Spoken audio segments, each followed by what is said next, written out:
incluidos conmigo. Siempre esperamos este día con gran expectativa. Cada domingo es el día que el Señor nos ha instituido para celebrar, reunirnos para cantarle, adorarle, orar juntos, leer sus palabras juntos, escuchar sus palabras juntos y también escuchar su promesa y también ser confrontados también con la palabra de Dios. Y aquí estamos, qué bueno. Qué bueno estar con ustedes aquí adorando al Señor.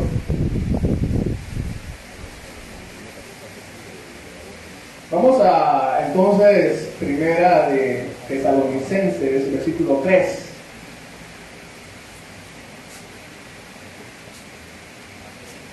Primera de Tesalonicenses 1, versículo 3.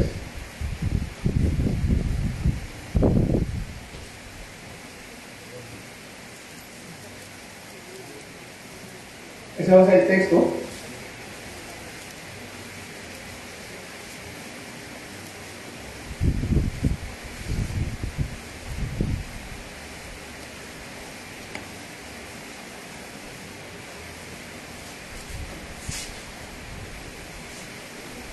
Primera de Tesalonicenses capítulo 1. El versículo que vamos a estar reflexionando hoy, recordando algunas verdades importantes o también quizás aprendiendo otras, es el versículo 3. Pero vamos a leer versículos 2, también 2 y 3. Dice: siempre damos gracias a Dios por todos ustedes, mencionándolos en nuestras oraciones, teniendo presente sin cesar delante de nuestro Dios y Padre su obra de fe, su trabajo de amor y la firmeza de su esperanza en nuestro Señor Jesucristo. El título de hoy, si quieren apuntar de la enseñanza o de la predicación hoy, es una iglesia por la cual alabar a Dios. Una iglesia por la cual alabar a Dios.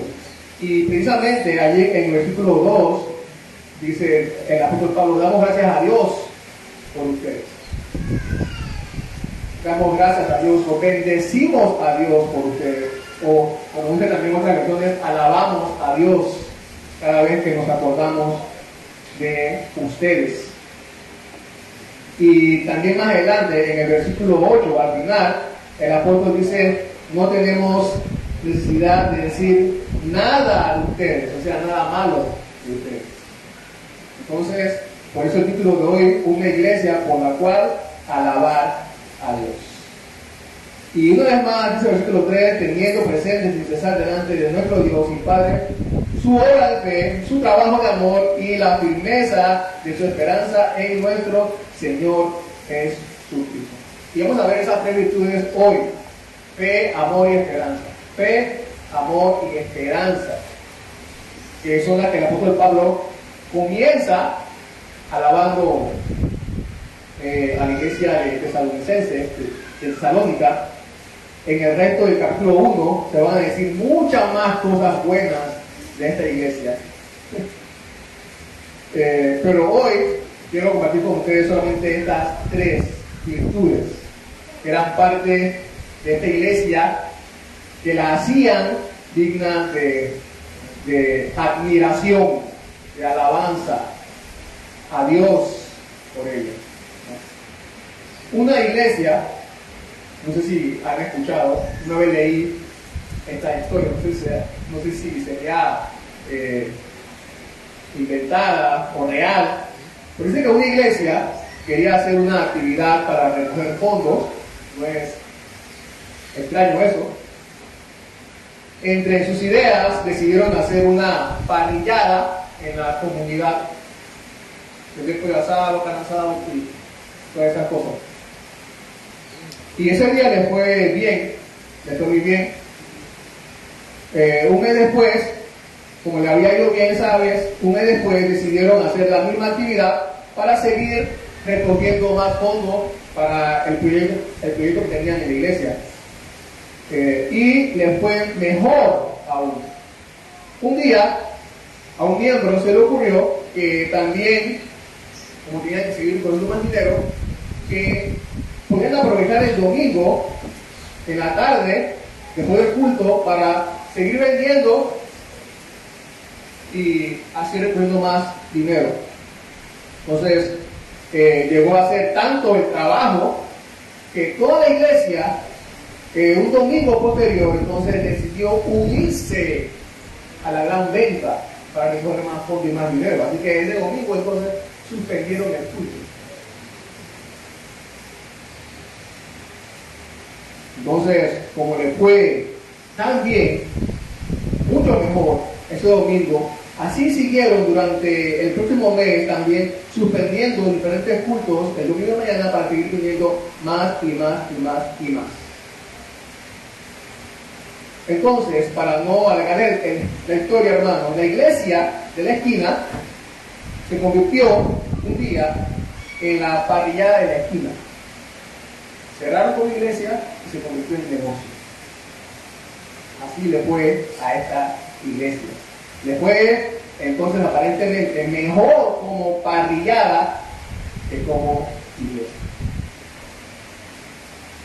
Por supuesto, vamos a hablar ahora de la iglesia de Tesalónica. No era perfecta, pero a través de toda la carta el apóstol Pablo menciona motivos por la que daba gracias a Dios por esta iglesia. ¿Son ustedes una iglesia por la cual alabar a Dios? Esa es la pregunta que tenemos que hacernos nosotros a medida que vamos avanzando aquí en este versículo, cada uno. ¿Somos nosotros una iglesia por la cual alabar a Dios? Dios no quiere que esta iglesia pierda su propósito de tal forma como lo perdió la iglesia de la parrillada. No. Que no sea así. Cuidemos que no sea así. Aquí tenemos entonces las tres virtudes esenciales que no nos harán perder el propósito, como la iglesia esta de la parrillada. No nos harán perder estas tres virtudes, el propósito, no nos harán perder el propósito por la cual otras personas a nuestro alrededor, la comunidad a nuestro alrededor también querrá alabar a Dios por nosotros, por ustedes aquí, en este lugar.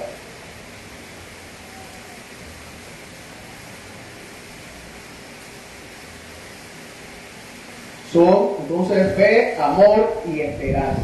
Fe, amor y esperanza.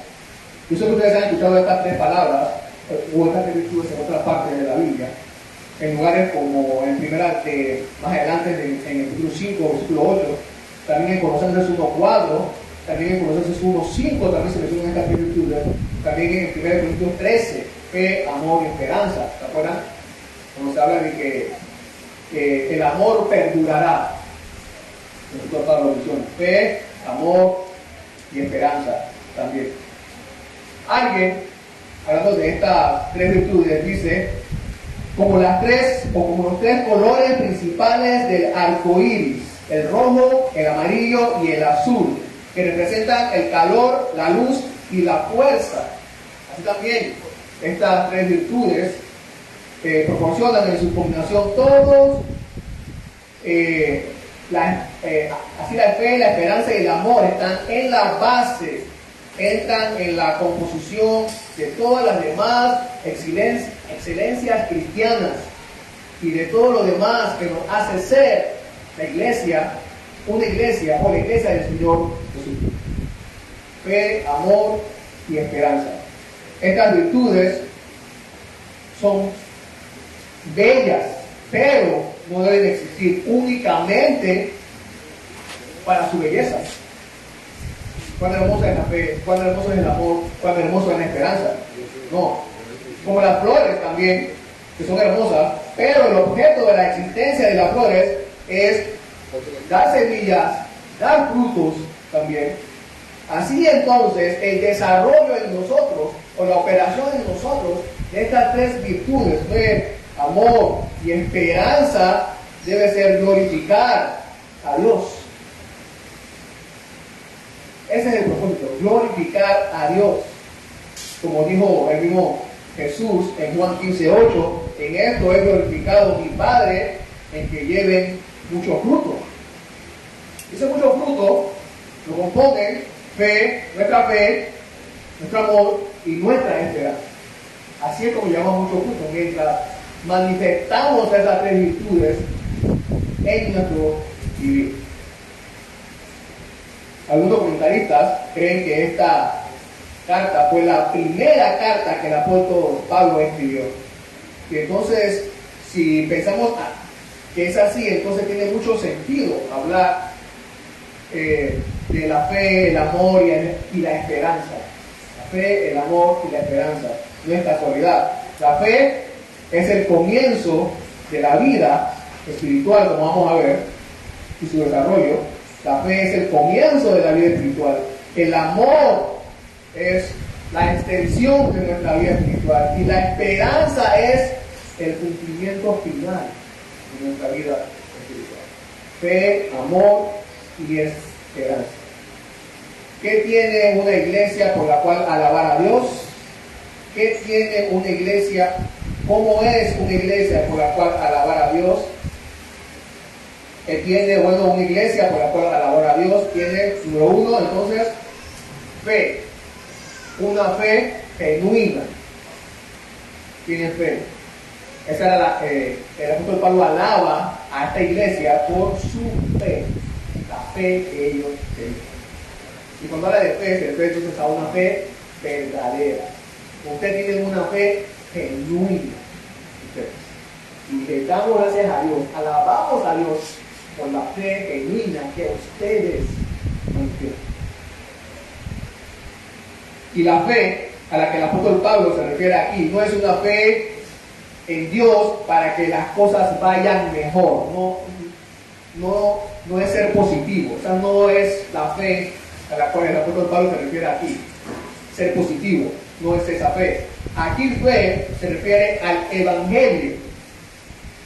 Se refiere a eso. Al Evangelio y las evidencias de que ese Evangelio ha cambiado la vida. Se refiere a una nueva convicción y a una nueva conducta de acuerdo al Evangelio. Esa es la fe a la que el apóstol Pablo aquí hace referencia. A la nueva manera de vivir, que es el resultado de obedecer la palabra de Dios. Su fe. La fe que ustedes tienen. Viven. La fe que ustedes viven. Se refiere a eso. La obra de la fe a la cual el apóstol se refiere aquí tiene que ver con quiénes son los hermanos y las hermanas en Tesalónica, quiénes son ahora que han nacido de nuevo y cómo viven ese evangelio. Esa es la fe a la cual el apóstol Pablo se refiere aquí, la fe de ellos. La obra de su fe se refiere de manera primordial a la conversión verdadera, al verdadero Dios que otros a su alrededor podrían ver. Esa es la fe de los hermanos en Tesalónica a la cual el apóstol se refiere. La fe de ellos, sus creencias, sus doctrinas, cómo viven el evangelio, su fe, cómo obedecen la palabra de Dios y cómo el obedecer la palabra de Dios ha cambiado su vida, su manera de conducirse, su conducta, su proceder. Esa era la fe a cual el apóstol aquí, de la cual el apóstol aquí habla, alabando, dando gracias a Dios por los hermanos en Esa fe genuina.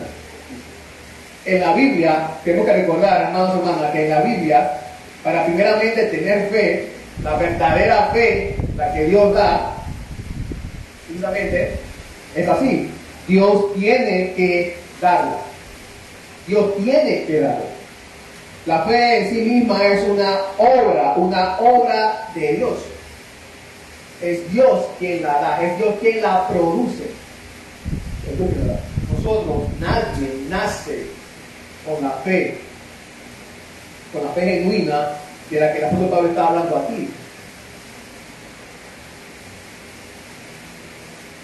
También el mismo Jesús dice en cuanto a esta fe. Esta es la obra de Dios, que crean en el que Él ha enviado.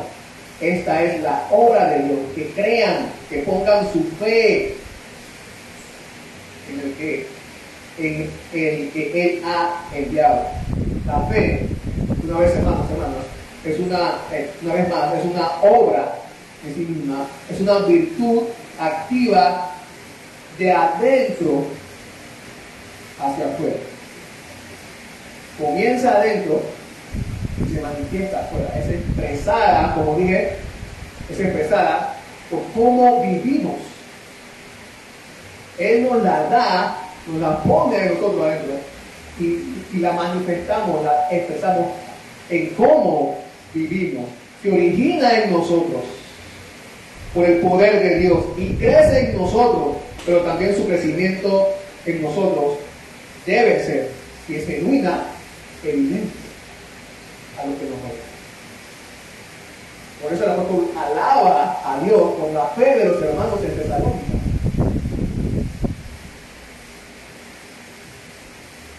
De ser visible a los que nos rodean y con quienes convivimos también en nuestra casa, en nuestro trabajo, en nuestro vecindario, donde estemos. Un comentarista dice así: la obra de fe, es decir, lo que la fe hace o efectúa, su fruto o producto. Todo ser vivo, planta o animal, tiene su producto u obra específica, su distintivo particular. Así la fe que Dios da. Así la fe que Dios da. Es por eso que el apóstol podía ver la fe de los hermanos tesalonicenses. ¿Qué fe? Bueno, una vida nueva y diferente. Así es como se evidencia la fe en Dios. Entonces, no se trata solamente de decir que yo tengo fe en Dios. La fe genuina, ¿qué sucede con la fe genuina? Se va a evidenciar. En nuestra nueva vida, cómo vivimos el Evangelio. Esta es la fe que el apóstol Pablo habla aquí, mis hermanos en Tesalonicenses. Así como he venido diciendo, hermanos, entonces, una fe genuina es evidente por una verdadera conversión, una genuina conversión. Por ejemplo, más adelante, en el capítulo 9, el apóstol Pablo le va a decir a ellos: ustedes han abandonado los ídolos y se han convertido al Dios vivo. Esa es la fe.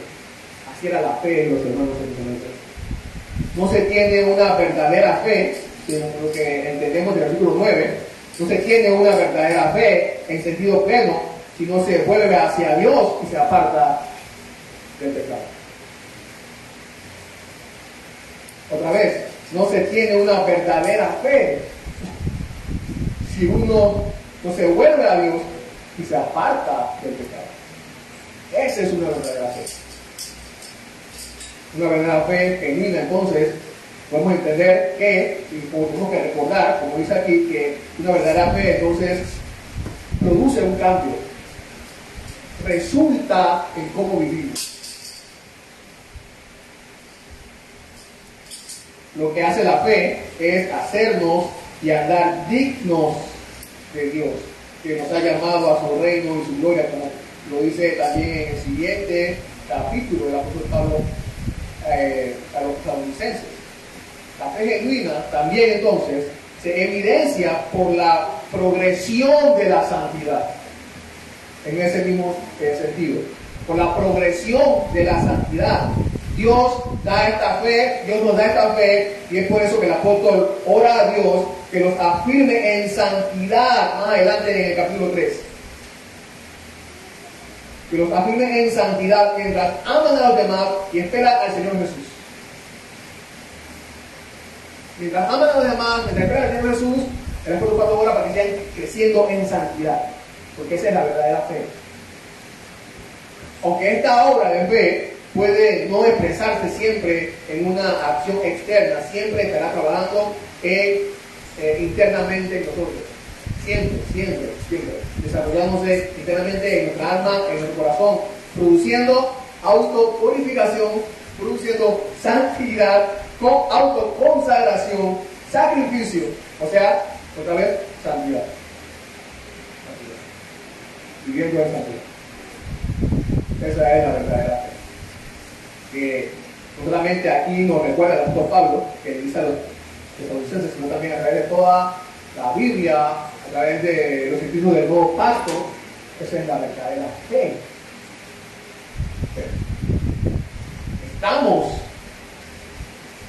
Hemos recibido la verdadera fe.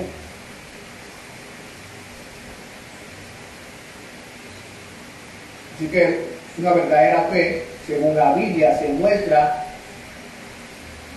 en el nuevo nacimiento, en cómo vivimos ahora el Evangelio.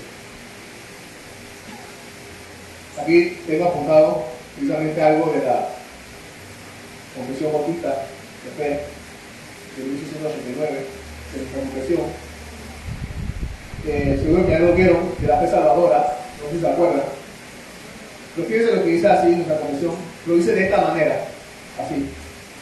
Número 1, la gracia de la fe por la cual los escogidos reciben capacidad para creer para la salvación de sus almas es la obra del Espíritu escrito en sus corazones, dice. Y ordinariamente se realiza por el ministerio de la palabra, por la cual y por la administración del bautismo y la cena del Señor, la oración y otros medios designados por Dios, su fe aumenta y se fortalece. ¿Se dan cuenta? Según la Biblia, la fe que Dios da se aumenta, por ejemplo, por el estudio y por el amor de la palabra de Dios. No puede nadie, bueno, sí se puede, pero si yo digo que tengo fe, como lo dice mucha gente, pero no amo la palabra de Dios, pero no estudio la palabra de Dios, entonces mi fe no es verdadera, no es genuina.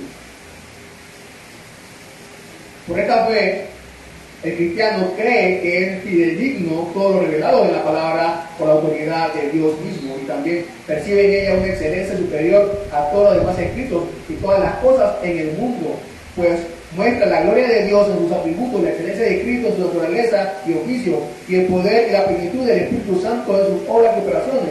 Y de esta forma el cristiano recibe capacidad para confiar su alma en la verdad así creída. Como lo estaban diciendo los hermanos en Tesalónica, viviendo la verdad que ahora ellos creían, produciendo obediencia a los mandatos, temblando ante las amenazas y abrazando las promesas de Dios para esta vida y para la venidera. Pero las principales acciones de la fe salvadora tienen que ver directamente con Cristo, aceptarle, recibirle y descansar solo en Él para la justificación, santificación y vida eterna en virtud del pacto de gracia. La verdadera fe. Entonces hay una verdadera fe, es la fe que la Biblia da. Para que no nos confundamos con la falsa fe. Para que nos inspeccionemos dónde estamos, qué fe es la que tenemos. Así que el amar la palabra de Dios, la meditación en su mandamiento para ponerlo por obra, es obra, resultado genuino de la fe que Dios da. Otra vez, esta era la fe que el apóstol Pablo estaba aquí alabando a Dios, que le había dado a los hermanos en Tesalónica. Esta fe, por supuesto, también tiene un efecto piadoso en la comunidad en la que estamos. La verdadera fe siempre nos hace ver al Señor Jesucristo como el suficiente proveedor de todas las bendiciones atesoradas para el bien de toda la iglesia del Señor. Esta fue la fe que dio el apóstol Pablo en los conversos de Tesalónica, que fueron celebrados por ella en casi todas las iglesias del Imperio Romano, como dice el apóstol Pablo. Dice el versículo 7, de tal manera que llegaron a ser un ejemplo para todos los creyentes de Macedonia y Acaya. Una fe que se ve, que es pública y que es ejemplo.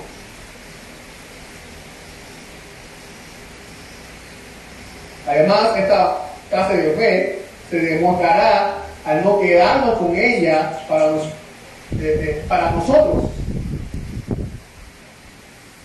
Si usted tiene esta fe, hermano o hermana, debe recordar que Dios quiere usarle para cambiar también la vida de otros hombres y mujeres que necesitan ser rescatados. Que Él quiere rescatar. No debemos tener alguna duda de que nuestra fe, o sea, el evangelio que hemos creído, que creemos, y cambió nuestra vida es poder de Dios para la salvación de otros también.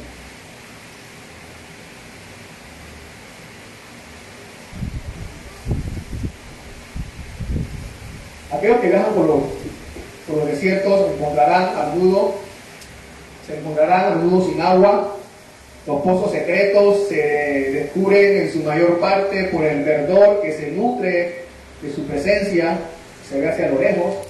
Así, la fecundidad de las buenas obras del creyente en medio de la muerte y la esterilidad que lo rodean aquí en este mundo, así mismo, proclaman nuestras obras, nuestra fe, el evangelio que creemos, el evangelio que vivimos, proclaman la vida del cristiano. Proclaman su vida. Hablan de lo que es usted ahora, hoy, cómo vive.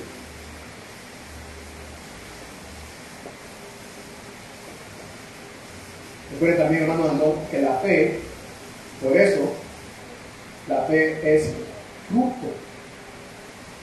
¿De qué? Del Espíritu Santo.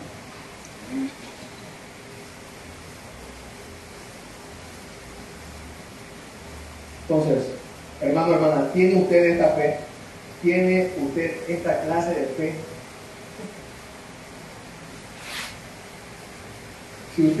Si a usted Dios le ha dado esta fe, Dios le ha capacitado, hermano, hermana, para hacer de esta iglesia una iglesia por la cual alabar a Dios.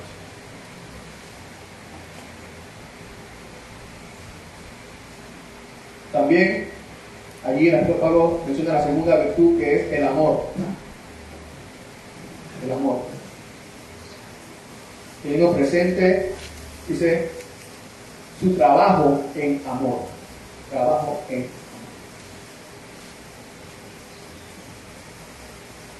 La virtud número 1 era la fe genuina. Aquí también es el amor, pero el amor sacrificial. Amor sacrificial.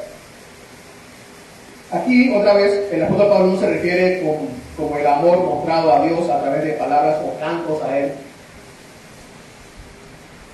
solamente palabras o cantos a Él, sino el amor que se manifiesta por actos de sacrificio, de bondad hacia nuestros hermanos y hermanas en Cristo, y también podemos hablar hacia toda la persona, hacia el prójimo.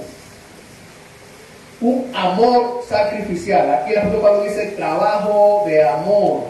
La palabra que se usa aquí para trabajo se refiere a un trabajo pesado. Pesado. Se refiere a esa clase de trabajo. A un trabajo pesado que son hasta el cansancio, hasta estar exhausto. Un trabajo pesado, entonces, que solo por el amor se llega a realizar. Solamente esa es la motivación. Solamente por el amor se llega a realizar, a cumplir, a hacer. Algunas de las versiones de la Biblia dicen un amor servicial. Hablando del amor que se mostraban allá en la iglesia de Tesalónica. Un amor servicial. Un amor sacrificial. Es un trabajo fatigoso y dedicado al servicio de los demás. Fatigoso y dedicado al servicio de los demás, que es llevado y realizado por el amor que se tenían unos a otros. Es a esta clase de amor que se refiere aquí el apóstol Pablo, admirándolo y alabando a Dios por esta iglesia. Así que no debemos delimitarnos, hermanos, a desear el bien a los demás y a alegrarnos por su bien. Eso no conduce a la práctica del verdadero amor. Tenemos que ir más allá de nosotros. La fe, tratamos de ver la fe genuina, tiene que ver conmigo primeramente conmigo. El amor tiene que ver con otros. El amor tiene que ver con otros. La fe tiene que ver conmigo, el amor tiene que ver con otros. El verdadero amor cristiano debe llevar al creyente a trabajar por el Evangelio. El amor cristiano, el amor que recibimos de Cristo, debe llevarnos, si es verdadero amor, a trabajar duro por el Evangelio, por las almas y las vidas de aquellos a quienes Jesús ama también. La abundancia de los trabajos de cristianos es la medida del amor de Dios. El amor es una virtud que se niega a sí mismo. Tenemos que recordar eso.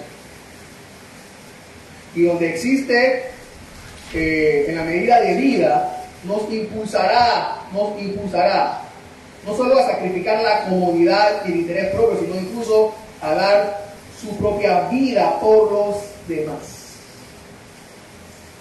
¿Amamos nosotros así? ¿Amamos nosotros así? Dios no solamente nos llama a creer, también nos llama a amar. Dios quiere que aprendamos a amar de esta forma. Por eso nos ha puesto, por eso Él no nos salva y nos lleva al segundo después al cielo, sino que nos ha puesto una comunidad, ¿no es así?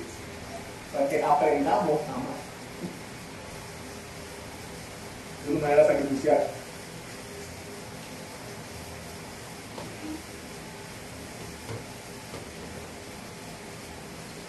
Esta virtud es tan notoria en los cristianos de Tesalónica que el apóstol Pablo vio innecesario escribirles.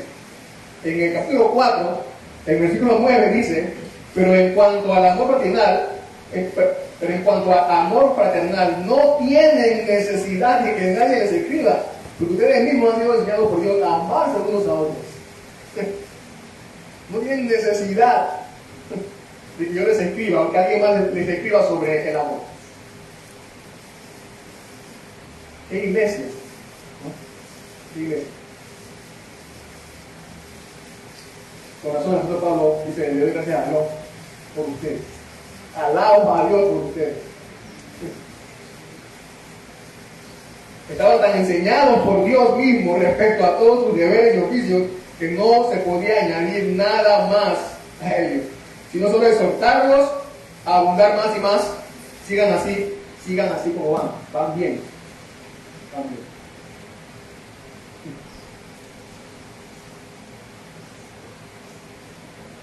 En la iglesia de Tesalónica era primero mi hermano, segundo mi hermano y tercero mi hermano. Así debe ser en toda la iglesia de Cristo.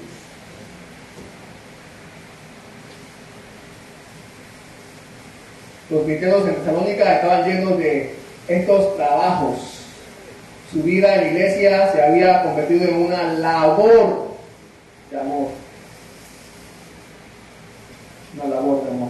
Un esfuerzo sacrificial por los demás, sin pensar en la recompensa, solamente con el único deseo de complacer al Señor, a su Señor. Esta clase de amor, como ustedes sabrán, recordarán, el mismo Cristo nos enseñó así. ¿Qué clase de amor es este?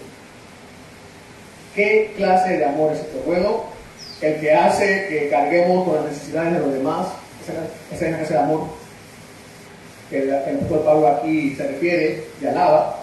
El que hace que carguemos con las necesidades de los demás y emprendamos trabajos en favor de aquellos que están enfermos en nuestra iglesia, en nuestra comunidad, en favor a los demás necesitados, a los oprimidos, en favor a los de más bajos recursos, en favor de los descarriados. El amor es el fruto por el que sobre todo se mostrará la verdad y la realidad de la fe de cada persona, de cada uno de nosotros. Es por esta clase de amor que podemos asegurarnos ser conocidos también por los demás como fieles seguidores de Cristo también.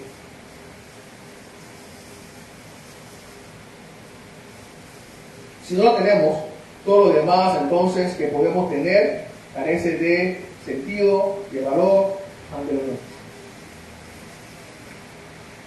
Primero la fe, después el amor, como resultado de la verdadera fe que hemos tenido. Así creerán el cambio que Dios ha hecho en nosotros. Si tienes esta clase de amor, hermano, hermana, entonces estás dotado para amar más allá de cómo aman los demás, de cómo aman los que viven a nuestro alrededor. No podemos, hermanas, conformarnos con la inactividad. Tenemos que aprovechar cada momento para hacer brillar el amor de Cristo. Cada momento. Ya sea que puedas hacer poco o mucho, tú y yo debemos deleitarnos en hacer todo lo que podamos. Todo lo que podamos. No podemos amar como aman los que no conocen a Cristo. No debemos amar como ellos. No podemos amar como ellos. No es un amor según como yo me sienta. Te voy a amar cuando tenga tiempo. Te voy a amar si yo soy incomodado. Así como aman los que no conocen a Cristo. No podemos amar así. Nuestro amor, el amor que Cristo nos mostró es diferente, y el amor que nosotros debemos mostrar a los demás tiene que ser como el amor de Cristo. Dios tiene algo claro que hacer con nosotros, hermanos. Dios tiene algo claro que hacer con usted. Dios ha propuesto algo en su mente, puedo decir, hacer con usted, y es sacarlo de su incomodidad. Importunable. Cuando usted está bien cómodo, hermano, en su casa, sentado, en su programa de atención favorito, descansando,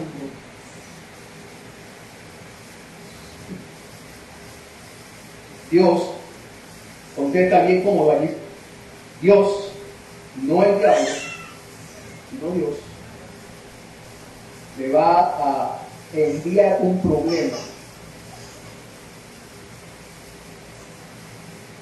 una necesidad de alguien más, para que usted vaya y ayude. Dios va a hacer eso, no el diablo.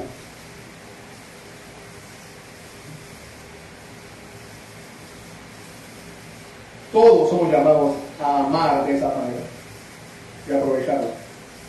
Hay un sacrificio impulsado por el amor que todos necesitamos ver, porque todos necesitan ver de nosotros. Alguien cuenta que una historia dice que estuvo una vez en una casa de un campesino. Todo el tiempo que estuvo allí, la hija del campesino estuvo cosiendo un vestido. Todas las horas que estuvo ahí sentado hablando con el campesino, la hija estuvo cosiendo un vestido. Al final, este señor le dijo: ¿no te cansas de coser todo el tiempo? Le preguntó el señor a la hija del campesino: ¿no te cansas de coser todo el tiempo? La muchacha le contestó: sí, a veces me canso. Le contó ella: pero es mi traje de novia. Y sigo cosiendo.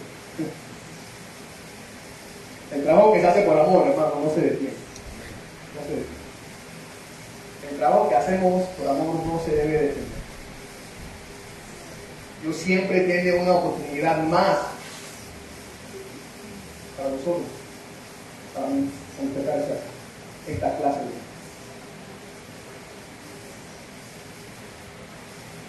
No se detiene.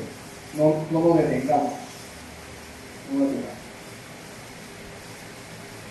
Hay 3 motivos para mostrar un amor sacrificial.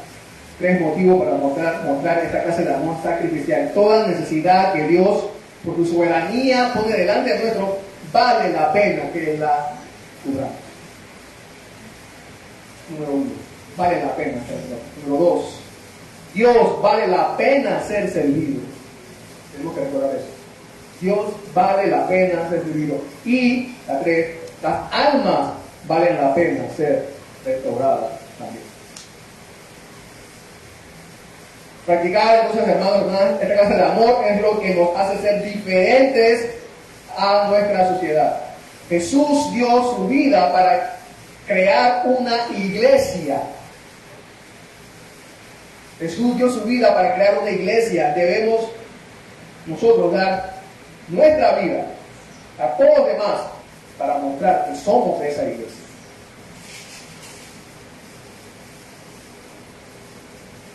Y número 3, la tercera virtud, una esperanza constante. Una esperanza constante. Con la firmeza de su esperanza. La firmeza de una esperanza constante. Así que esta es la tercera práctica de la iglesia en Tesalónica por la que el apóstol Pablo alaba a Dios. Una fe genuina, un amor sacrificial. Esta clase de fe, esta clase de amor que tenían, y ahora esta clase de esperanza. Una esperanza constante. La esperanza de la iglesia de Cristo y de la que se nos enseña en la Biblia, no solamente aquí, no es un mero sentimiento de probabilidad. Espero que sea así. Es más que un sentimiento de probabilidad. Es más que eso. Ojalá pase. No, es más que eso. La esperanza, o como también dicen algunos, la esperanza es lo último que se pierde. No, no es así. Una de las cosas que llegamos a conocer cuando somos cristianos es que una es la esperanza sin Cristo, que podemos experimentar sin Cristo, y otra es la esperanza que podemos experimentar en Cristo, con y en Cristo. Eso lo tenemos claro. Además, aquí, en este mundo, podemos esperar muchas cosas de muchas personas, de muchas partes, pero al final nos van a desilusionar, a decepcionar. Ellas lo harán, o quizás también nosotros lo haremos también, con otras personas, con otros. O lo hemos hecho con otras personas también. Pero la esperanza que tenemos en Cristo no puede decepcionarnos, no puede. La fe, ahora la fe se enfoca en mí, el amor en otros, y la esperanza en Cristo. Precisamente, esta esperanza que aquí menciona el apóstol Pablo, que tienen los de la iglesia de Tesalónica, estaba en el Señor Jesucristo. En el Señor Jesucristo, no en nada más. En la esperanza en el Señor Jesucristo. Tenemos que ver si tenemos esta clase de esperanza en el Señor Jesucristo. ¿Tienes puesta esperanza en el Señor Jesucristo? ¿Cuál es esta esperanza? Bueno, no es para esperar esta esperanza en el Señor Jesucristo. La Biblia nos enseña, no solamente aquí, sino también en otras partes, que esta clase de esperanza en el Señor Jesucristo no es para esperar lujos materiales y que todos mis sueños se cumplan. Esa no es la esperanza en Cristo. Esa no es la esperanza en Cristo.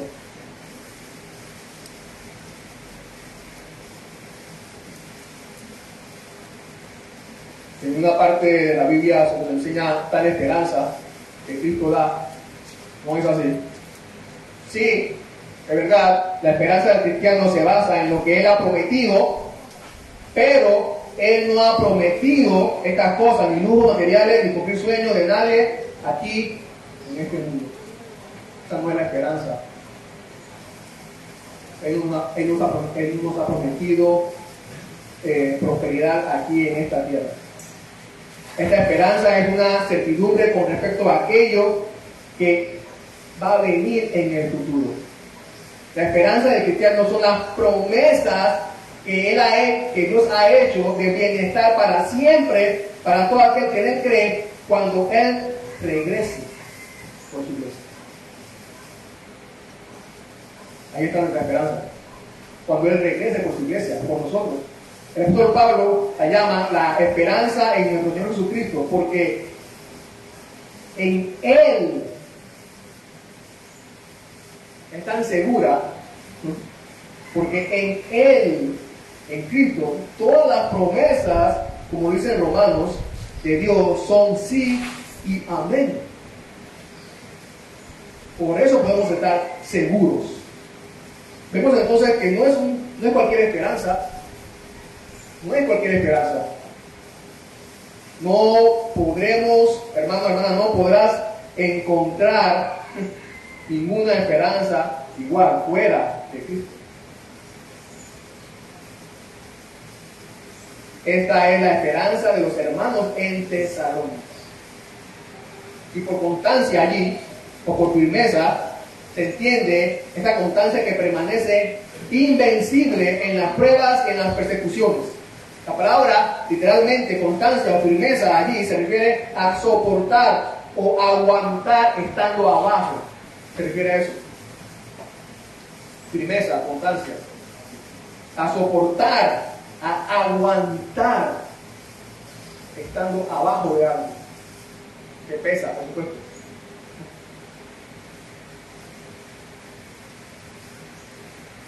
La firmeza, la constancia de la esperanza en Cristo Jesús. La idea es que ellos aguantaban, soportaban.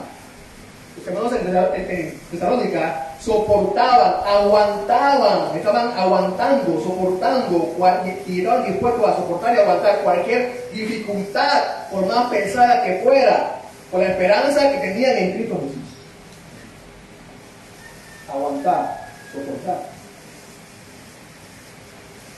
Cuando se recuerda aquí a los tesalonicenses por la paciencia de su esperanza, paciencia, constancia o firmeza, debemos entender la manera valiente en que mantuvieron especialmente con la persecución exterior. Más adelante, en el versículo 6 dice: ustedes llegaron a ser imitadores de nosotros y del Señor, habiendo recibido la palabra en medio de mucha tribulación, con el gozo del Espíritu.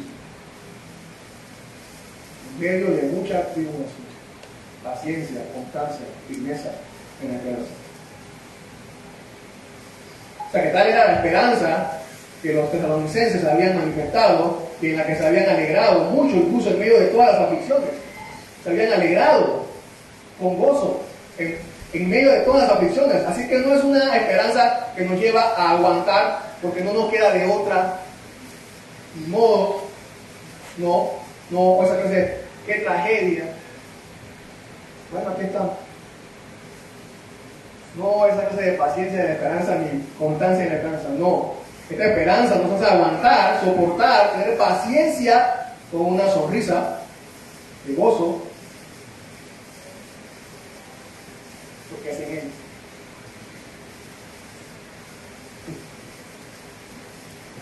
La esperanza es el fruto de la fe y del amor, entonces. Es una virtud de firmeza sobrenatural que nos lleva a esperar todo lo que Dios ha prometido.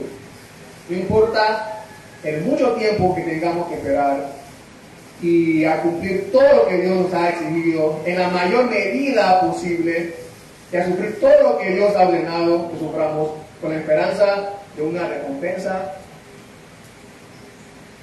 eterna, que nunca acabará. Así que, hermanos y hermanas, la esperanza, recordamos que produce constancia, paciencia. La esperanza, esta esperanza en Cristo, produce paciencia, constancia.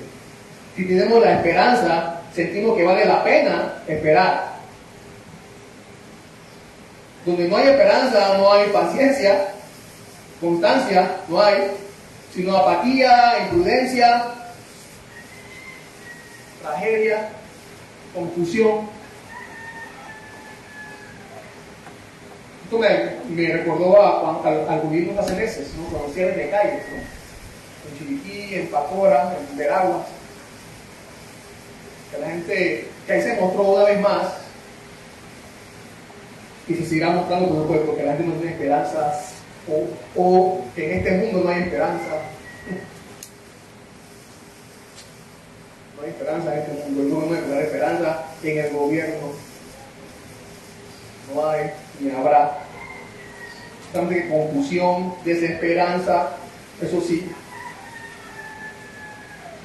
Confusión, desesperanza, tragedias.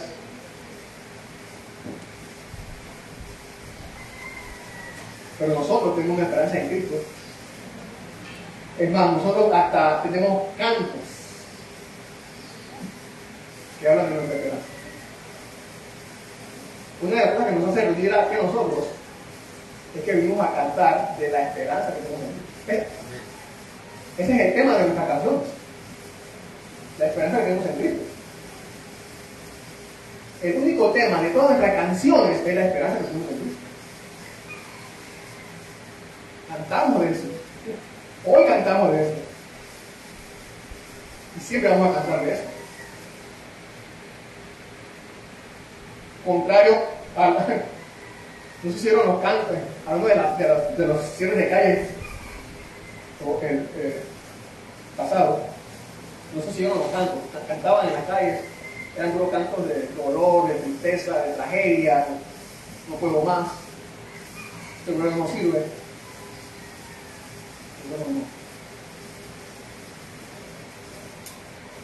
Antes cantábamos así, ya nunca más. Ya nunca más. Todo lo que ha hecho, la esperanza que tenemos en Cristo. Nuestra esperanza, entonces, hermanos, es sobrenatural. Nuestra paciencia es sobrenatural. Si nuestra esperanza es sobrenatural, entonces nuestra paciencia es sobrenatural. Hermanos, nuestra esperanza o tu esperanza consiste en las promesas eternas, en promesas eternas de Dios. Entonces puedes soportar todo y esperar mientras estás aquí en este mundo, un mundo que pronto va a pasar. No importa cuán dificultad, cuán pesada sea la dificultad, este mundo pronto pasará. Y también podemos decirlo también de manera viceversa. También hay una ventaja que ser paciente, la paciencia mantiene nuestra esperanza. No solamente la esperanza produce paciencia, sino que también la paciencia mantiene nuestra esperanza. Los inconstantes e impacientes son los más propensos a los ataques de desánimo y van por la vida poniendo su esperanza en otra cosa y en otra y en otra y en otra y en otra. Nosotros que tenemos esta esperanza en Cristo, que nos da constancia, paciencia, firmeza, algunas veces nos sentimos confundidos, quizás, tal vez, pero esta esperanza siempre termina por darnos luz, por iluminarnos hacia el mismo lugar al que vamos, que es a la eternidad con Él, ¿no? Hacia los lugares celestiales donde estamos sentados ya con Cristo Jesús. Esa es la esperanza, esa es nuestra esperanza. Hermanos, no hay otro que siga adelante como el cristiano. No hay. Como los cristianos. Pues nadie tiene una motivación más grande que la que tenemos nosotros. Nadie.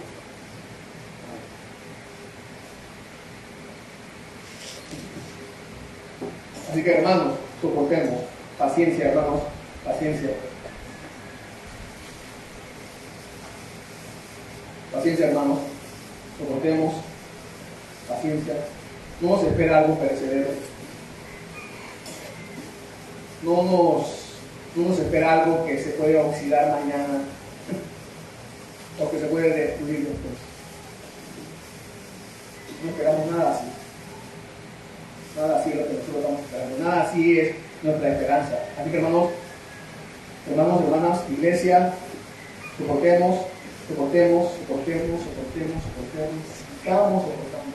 sigamos soportando la aflicción, sigamos soportando la enfermedad, sigamos soportando los problemas, sigamos soportando, hermanos, porque lo que nos espera son los bienes eternos. Eso es lo que nos espera.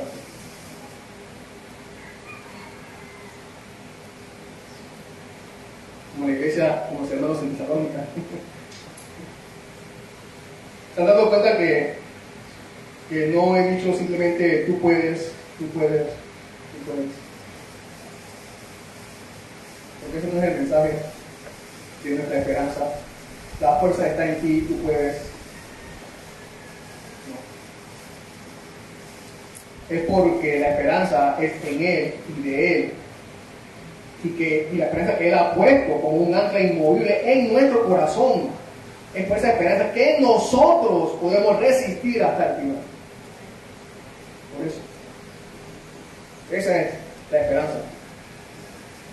Si aquí se reúne entonces la iglesia de Dios, entonces que sea conocida por esta clase de esperanza en Cristo Jesús.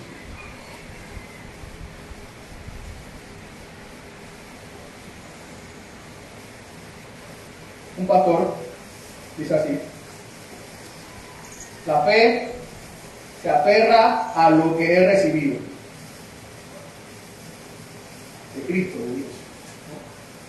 El amor renuncia a lo que he recibido también en este mundo, para otros, para el mundo. La esperanza triunfa sobre lo que falta. La fe nos capacita para dominar este mundo, el amor para servir a este mundo, la esperanza para renunciar a este mundo y encontrar en Cristo todo lo que necesitamos ahora y para siempre. La fe, el amor y la esperanza. Así que, hermanos, iglesia, ustedes tienen fe, amor y esperanza. La misma fe que Dios le había dado a los hermanos en Tesalónica, tenemos nosotros aquí. El mismo amor que Dios le había dado a los hermanos allá, la tenemos nosotros aquí. Y la misma esperanza y paciencia que tenían ellos allá, en ese momento, también aquí nosotros la tenemos. También. Así que tenemos todo, ustedes tienen todo para hacer una iglesia también, para trabajar. Así que vamos adelante, adelante. Señor, gracias por tu palabra. Padre, qué bueno que nos hemos reunido aquí, Señor, para orarte, para cantar juntos, Señor, acerca de lo que toda la obra que tú has hecho por nosotros. Nos has rescatado y nos has perdonado, nos has hecho parte de esta tu gran familia, Señor, en la que ahora podemos gozar, Señor, de todos estos privilegios, todas estas virtudes, Señor, tuyas, que hemos recibido de ti, que son parte de nosotros y que podemos manifestar y compartir los unos con nosotros, Señor. Padre, bendice esta iglesia, al pastor, Señor, a sus líderes, a los hombres, a las mujeres, a los niños, a los jóvenes, a todos, Señor. Bendícelos, Señor, con esta clase de fe, que sigan adelante, con esta clase de amor, que sigan adelante, con esta clase de esperanza, que también sigan adelante, Señor. Gracias por lo que estás haciendo en ellos y aquí también en esta comunidad, Padre. Amén.